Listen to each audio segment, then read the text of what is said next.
So we talked about contracts. What are some other common challenges new grads would face traveling that they you could probably give some advice so they aren't taken aback by them. So how to tackle contracts, compact licensure is helpful too.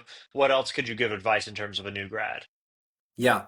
So if you're a new grad just coming out of school and looking at how am I going to do this, first and foremost, what I did is you could use your parents' home address as your stable home address. You have Hmm. to have a stable home address because if you're traveling away from that, that's how you're able to show your expenses and how you're able to keep that money from the stipends. So I personally, when I traveled, I used my parents' address. I had had a taxable history there because I worked retail before I worked Hmm. anything else, right? So I was able to use that. And then that way, all my tax documents and anything important went there. And they were able to tell me, Andrew, we got this. We're going to forward it to you wherever you are. And we were able to do that. So, first and foremost, figure that out. Compact state as well. And then get an idea of where you might want to go. Where you might want to go. If, like, I personally, Mike, did a tour of the Midwest.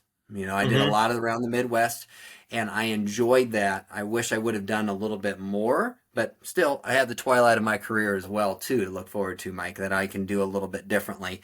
But figure out where you might want to go. And if you want to RV it, there are certain places that are really good for RVing. And if you want to look for other things as well as like Airbnbs or VRBOs, finding your own place is a really cool thing to do. It's exciting, it's nerve wracking, but it's really rewarding when you get there and say, this is mine for 13 weeks and I'm going to make it work. And that's Love that. really, really fun. And that's what you look at. And the contracts, there's a lot of language in it, of course, that you just need to look at and walk through it.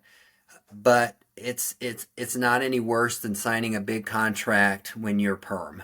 There's Yeah. lots of little things here and there. I don't find it much different as far as the amount of anxiety that comes with it. Now, the verbiage, yes, is different, but there is anxiety with that. So, my advice to a new therapist would be just sit down, relax, figure out what you want to do.